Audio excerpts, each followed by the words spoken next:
Praise the lord. యేసుక్రీస్తు నామం పెట్టి మీ అందరికీ శుభములు. చిన్న ప్రార్థన చేసుకుని దేవుడు ఒక వాక్యం విందాం. పరిశుద్ధుడైన దేవ, ప్రియ పరలోకపు తండ్రి, మీ బంగారు పాదములకు స్తోత్రం నాయన. గడిచిన కాలమంతా నీ కృపలో భద్రపరుచుకొని ఈ దినం నీ వాక్యం వినడానికి నువ్వు ఇచ్చిన అవకాశాన్ని బట్టి నీకు వందనాలు ప్రభా. నువ్వు గొప్ప దేవుడవు నాయన, నువ్వు మాట్లాడే దేవుడవు. మాతో మాట్లాడుతూ ఉండగా ప్రభా, మా హృదయంలో నీ పట్ల ఇంకా అధికమైన ప్రేమ వాత్సల్యం పుట్టునుగాక. యేసు నామమున ప్రార్థించి వేడుకుంటున్నాము తండ్రి. Amen, amen, amen. ప్రియులరా, ఈ మధ్యకాలంలో చాలామంది నిట్టూర్పులు విడుస్తూ ఉన్నారు. కారణం ఏంటంటే, ఒక్కొక్కసారి దీర్ఘకాలంగా చాలా రోజుల నుంచి ఏదైనా విషయం కోసం ప్రార్థన చేస్తున్నారనో, లేదా అనారోగ్యం స్వస్థత కోసం ప్రార్థన చేస్తున్నారనో, చాలా సందర్భాల్లో ఒక నిట్టూర్పు విడుస్తూ ఉంటారు. దేవుడు కూడా చేయటం లేదండి అని ఒకలాగా నిరాశ పడిపోతూ ఉంటారు. ఈరోజు యేసుప్రభు వారి జీవితాన్ని మనం చూద్దాం. యేసుప్రభు వారి జీవితంలో ఆయన చేసినవన్నీ ఏమేం చేశారో అవన్నీ మన జీవితంలో ఇవి కాకుండా ఇంకా ఏదైనా ఉందేమో అది కూడా పేపర్ మీద రాసుకొని ఈరోజు ప్రార్థన చేసుకోవడానికి ప్రయత్నం చేద్దాం. అపోస్తుల కార్యాలు 10వ అధ్యాయం 38వ వచనంలో ఈరోజు వాక్యం ఏం చెప్తుందంటే, దేవుడు నజరేయుడైన యేసును పరిశుద్ధాత్మతోనూ శక్తితోనూ అభిషేకించెను. దేవుడు ఆయనను తోడై ఉండెను కనుక ఆయన మేలు చేయొచ్చు, అపవాది చేత పీడింపబడిన వారందరినీ స్వస్థపరచుచు సంచరించుచుండెను.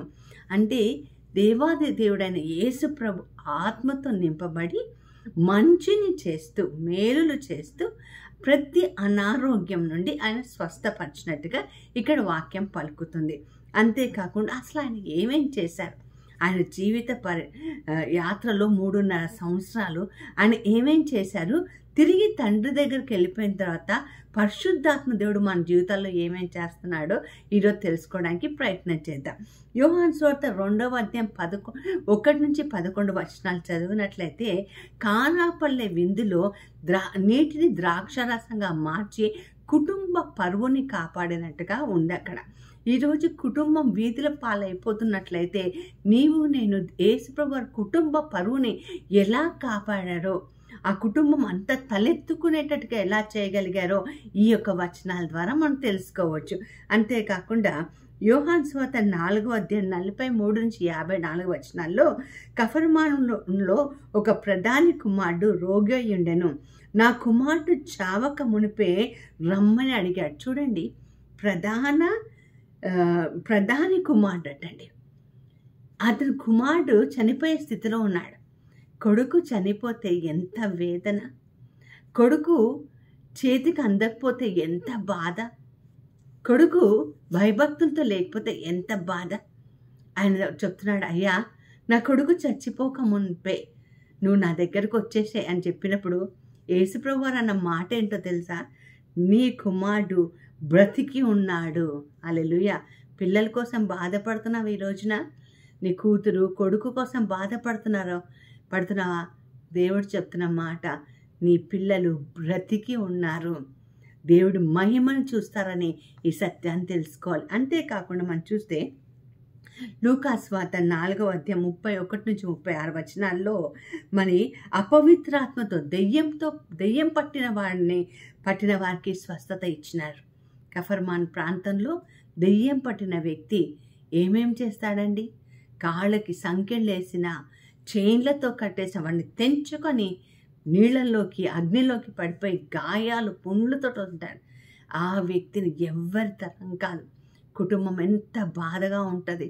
24 గంటలు నిద్రాహారాలు మానేసి వాళ్ళని చూసుకుంటూనే ఉండాలి. పిచ్చిలాగా అయిపోతూ ఉంటారు. వాళ్ళకి అపవిత్రాత్మతో నింపబడిన ఆ వ్యక్తిని దేవుడు స్వస్థపరిచాడండి. ఈరోజు నీ కుటుంబాన్ని ఒక్కసారి పరిశీలన చేసుకో. దేవుడు స్వస్థపరిచే దేవుడు. అంతేకాకుండా మనం చూస్తాం మత్తయి సువార్త 8వ అధ్యాయం 14-15 వచనాల్లో, ఈ మధ్య కాలంలో రోగాలు వస్తున్నాయండి. రోగాలు ఎలా బయటపడుతున్నాయంటే జ్వరాల ద్వారా బయటపడుతున్నాయి. జ్వరం అనేది తేలిక తీసుకుని ఒక పారాసెటమాల్ ఒక డోలో వేసుకోవడానికి లేదండి. ఈ జ్వరము ఒక 3-4 రోజులు ఎక్కువ అయితే అది వేరే వైరస్ వల్ల వస్తుందని డాక్టర్లు చెప్తున్నారు. కాబట్టి డోంట్ నెగ్లెక్ట్ ద ఫీవర్. అని అంటున్నారు. మరి పేతురు అత్తగారికి కూడా జ్వరం వచ్చిందండి. యేసు ప్రభు వారు వెళ్ళి అత్త చెయ్యి పట్టుకుంటే జ్వరం పోయిందట. సో జ్వరాన్ని కూడా స్వస్థపరిచే దేవాది దేవుడు మనకున్నాడండి. ఇంకా మనకు దిగులెందుకు? మనం చూస్తాం మార్కు సువార్త 1వ అధ్యాయం 32 నుంచి 34 వచనాల్లో మనం చూస్తాము. బాధింపబడిన వారిని, అనారోగ్యంతో ఉన్న వారిని, బంధింపబడిన వారిని ఆయన స్వస్థపరిచినట్టుగా మనం చూస్తూ ఉంటాం. లూకా సువార్త 5వ అధ్యాయం 1 నుంచి 11 వచనాల్లో చేపలను పట్టి చాలామందికి ఆహారం ఇచ్చినట్టుగా మనం చూస్తూ ఉంటాం. ఈరోజు ఏ కొదవ లేకుండా ఆయన మన తీరుస్తాడు అని దేవుడు మనకి చెప్తుంటాడు. నీతిమంతులు ఆకలితో ఉండటం కానీ, వాళ్ళ పిల్లలు బిచ్చమెత్తుకుంటాం కానీ నేను చూడలేదని దేవుడు పలుకుతాడండి. మత్తయి సువార్త 8వ అధ్యాయం 1 నుండి 4 వచనాలు మనం చూస్తుంటే కుష్ఠరోగి గురించి అనేక మార్లు మీకు చెప్పి ఉన్నాను. అంటరానితనంగా ఉంటారండి. వాళ్ళు అవుట్కాస్ట్ పీపుల్ అంటారు. వాళ్ళని లోపలికి రానియరు. వాళ్ళ ముఖం చూస్తే శాపం తగులుతుందని అంటారు. అలాంటి కుష్ఠరోగ వ్యక్తులను ఆయన ఏం చేస్తున్నాడండి? శుభ్రపరుస్తున్నాడు. ఈరోజు నీ కుటుంబాన్ని వెలివేసిన వాళ్ళనే, పనికి రాదన్న వాళ్ళని దేవుడు మూలరాయిగా చేయబోతున్నారు. నమ్ముట నీవంతైతే నమ్మవానికి సమస్తము సాధ్యమే. మత్తయి సువార్త 8వ అధ్యాయం 5 నుంచి 13 వచనంలో శతాధిపతి సేవకుడికి స్వస్థపరిచినట్టుగా అక్కడ మనం చూస్తుంటాం. అంటే మన ఇంట్లో పనిచేసే మనుషులను కూడా దేవుడు స్వస్థపరుస్తాడు. అంటే హీలింగ్ టు ఎవ్రీ వన్ అనమాట. చిన్నవాళ్ళు కదా, వాళ్ళకి అవసరం లేదు అని లేదండి. శతాధిపతి వచ్చిన సేవకుడికి బాగాలేదంటే ఆయన బాగు చేశాడని మనం చూస్తూ ఉంటాం. అలాగే మత్తయి సువార్త 9వ అధ్యాయం 1 నుంచి 8 వచనాల్లో పక్షవాత రోగి మంచం మీద నుంచి కిందకి, మనకు తెలుసా మనకు తెలుసు కదండి, నలుగురు పైన కప్పు తీసేసి కిందకి దించితే పక్షవాత రోగం పెరాలసిస్ పర్సన్ని ఆయన స్వస్థపరిచినట్టుగా మనం చూస్తాం. ఎంత చక్కటి దీవెన చూడండి. పక్షవాతం వచ్చిందంటే ఎంత భయంకరమైన జీవితం అండి. అసలు కాలు కదలపడానికి ఉండదు. ఆయనను కూడా దేవుడు స్వస్థపరిచి ఉన్నాడు. అలాగే మత్తయి సువార్త 12వ అధ్యాయం 9 నుంచి 14 చదివినట్లయితే ఊచ చేయగల వ్యక్తిని స్వస్థపరుస్తున్నాడు. ఎందుకో మాట్లాడుతుంటే ప్రభు నాకు చెప్తున్న మాట, చెయ్యి ఏదో కిందకి ఇట్లా సియాటికా పెయిన్ నడుముకు వచ్చినట్టుగా చెయ్యి ఇట్లా జారుడుగా ఉన్న వాళ్ళని దేవుడు ఈరోజు స్వస్థపరుస్తున్నట్టుగా చెప్తున్నాడు. ఊచ చేయగల వారిని దేవుడైనా స్వస్థపరిచినట్టుగా మనం చూస్తున్నాం. లూకా సువార్త 7వ అధ్యాయం 11 నుంచి 17 వచనాల్లో నాయని గ్రామంలో విధవరాలు కుమారుడు చచ్చిపోయాడండి. ఒకానొక కుమారుడు కొడుకు చచ్చిపోయాడు, ఆమె విధవరాలు. ఆమెను దగ్గరికి వెళ్ళి ఏడవద్దమ్మా అని చెప్పి కొడుకును బ్రతికించాడండి. అంటే దిక్కులేని వారిని, విధవరాళ్ళని ఆయన ఏ మాత్రం కూడా చూడకుండా ఊరుకోడని ఈ సందర్భంలో దేవుడు జ్ఞాపకం చేస్తూ ఉన్నాడు. అంతేకాకుండా మత్తయి సువార్త 8వ అధ్యాయం 23 నుంచి 27 వచనాల్లో ఆయన సముద్రాన్ని గద్దించినట్టుగా ఆయన చూస్తున్నాడు. నీ జీవితంలో ఎలా అలలలో చిక్కుకొని ఉన్నావేమో, అలలు ఎగిసి నీ మీద పడుతున్నాయేమో, ముంచేయాలని చూస్తున్నాయేమో, గాడ్ కెన్ స్టామ్ని గద్దించగలడు, అలలను గద్దించగలిగిన దేవుడు కాబట్టి he can make it still. ఆయన నెమ్మది చేయగలడు. ఈరోజు నీ జీవితంలో ఎగిసి పడుతున్న ప్రతి ఒక్కటి స్టిల్ చేయగలడని సందర్భంగా దేవుడు చెప్తూ ఉన్నాడు. అంతేకాకుండా చాలా ఉన్నాయండి. మత్తయి సువార్త 8వ అధ్యాయం 28 నుంచి 33 చూస్తే ఒక్క వ్యక్తి నుంచి దెయ్యము వెళ్ళగొట్టడానికి 2000 పందుల్ని నీళ్ళల్లో పడేస్తున్నాడండి. ఆ దెయ్యం విలవిలలాడుకుంటూ ఆ 2000 పందుల్లోకి వెళ్ళిపోయింది. అంటే ఒక్క మనిషిని రక్షించుకోవడానికి ఆయన ఎంతటికైనా తెగిస్తాడని ఈ సందర్భంలో దేవుడు మనకి జ్ఞాపకం చేస్తున్నాడు. అంతేగాని లూకా సువార్త 8వ అధ్యాయం 42 నుంచి 48 వచనాలు, ఈ విషయం అయితే అందరికీ తెలిసిందే అండి. రక్తస్రావ రోగి, ఆమెకున్న ప్రాబ్లం ఏంటంటే వాసన కొడుతూ ఉంటుంది. ఎంతమంది డాక్టర్ల దగ్గరికి వెళ్ళినా ప్రయోజనం లేదు, బయటికి రాలేదు. తన మీద తనకే కంపు వాసన వస్తుంటుంది. ఇంట్లో వాళ్ళకి చీదర, బయట వాళ్ళకి చీదర. ఇలాంటి కంపు కొట్టిన పరిస్థితిలో నుంచి ఆమె వెళ్ళి స్వస్థత పొందినట్టుగా మనం చూస్తున్నాం. ఈరోజు నీకు గర్భానికి సంబంధించిన ఏ వ్యాధి అయినా యేసు నామంలో నీకు స్వస్థత జరుగును గాక. నీ యూట్రస్, నీ ఫెలోపియన్ ట్యూబ్స్, సర్విక్స్ అన్నీ కూడా నీట్గా దేవుడు స్వస్థపరచును గాక. ఇది జరుగుతుంది నమ్మిన వాళ్ళు ఆమెనని చెప్పాలండి. అలాగే మనం చూస్తున్నాం మత్తయి సువార్త 9వ అధ్యాయం 18:23-26 వచనంలో ఆయూరు కుమార్తెను మరణం నుంచి లేపినట్టుగా మనం చూస్తూ ఉన్నాం.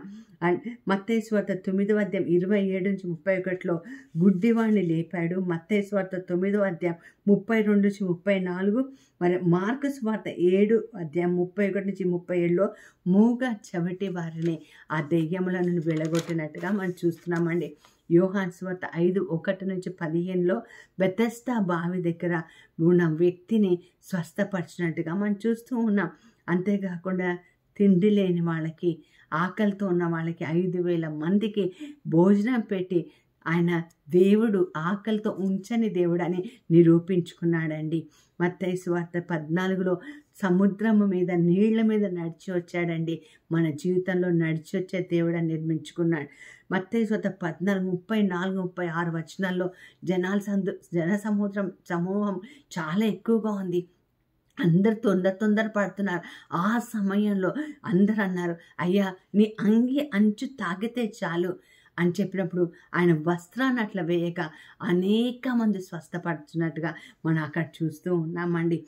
అలాగే దెయ్యం పట్టిన వాళ్ళు, గుడ్డివాడు, బెతెస్దా బావి దగ్గర గుడ్డివాడు, అలాగే క్రిపిల్డ్ మన 18 సంవత్సరాల నుంచి ఇలా వంగిపోయి పైకి ఎత్తలేని ఆమె ఉన్నామని స్వస్థపరిచాడండి. మనం చూస్తాం లూకా 13లో మనం చూస్తున్నాం. అలాగే చచ్చిపోయిన లాజర్ని కూడా బ్రతికించినట్టుగా మనం చూస్తున్నాం. అంతేకాదు మత్తయి సువార్త 17వ అధ్యాయం 24-27 వచనాల్లో డబ్బులు కట్టాలి, ట్యాక్స్ కట్టాలి అన్నప్పుడు తను కట్టాడు, పేతురికి కూడా కట్టాడండి. ఈరోజు ఆర్థిక ఇబ్బందుల్లో ఉన్నావా? మన దేవుడు ఆయన అంటున్నాడు, ఆత్మతో నింపబడిన నేను వెళ్ళి అందరికీ మంచి మాత్రమే చేశాను. ఈ లిస్టులో కాకుండా నీకు ఇంకేమన్నా అనారోగ్యాలు ఉన్నాయా, ఇంకేమన్నా ఇబ్బందులు ఉన్నాయా? నాకు తెలిసి ఉండకపోవచ్చు. ఈ లిస్టులో నువ్వు ఉన్నావంటే ఈ లిస్టు ఆల్రెడీ ఆయన స్వస్థపరిచాడు. నిన్న నేడు ఎల్లప్పుడూ ఏకరీతిగా ఉన్న దేవుడు కాబట్టి నిన్ను కూడా స్వస్థపరుస్తాడు, నిన్ను కూడా బాగు చేస్తాడు. పరిశుద్ధ గ్రంథంలో ఆ రోజు వాళ్ళ దినం, ఈరోజు వాక్యం వింటున్నావు కదా, ఈరోజు నీ దినం. ఈ రోజు నువ్వు నమ్ము, రేపటి రోజున నీ జీవితంలో అద్భుతం చూద్దాం. అలాంటి కృప దేవుడు మనకు దయచేయాలని ప్రార్థన చేసుకుందామా. పరిశుద్ధుడైన దేవ, ప్రియ పరలోకపు తండ్రి, ఆత్మతో నింపబడిన నీవు మంచిని మాత్రమే చేస్తూ అయ్యా శారీరకంగా, మానసికంగా, ఆధ్యాత్మికంగా, సంఘపరంగా అయ్యా కావాల్సిన వాళ్ళకి, ఆయా ప్రాంతాల్లో వాళ్ళకి కావలసిన వాళ్ళకి స్వస్థతలు, విడుదలను దయచేసి నాయన ప్రభ, అయ్యా నీ అనేక సందర్భాల్లో అయ్యా కాపరి లేని గొర్రెల్లాగా చెల్లాచెదరు వెళ్ళినప్పుడు నీ మనసు తరుక్కుపోయిన ఈ సందర్భాలు కూడా మేము జ్ఞాపకం చేసుకుంటున్నాం తండ్రి.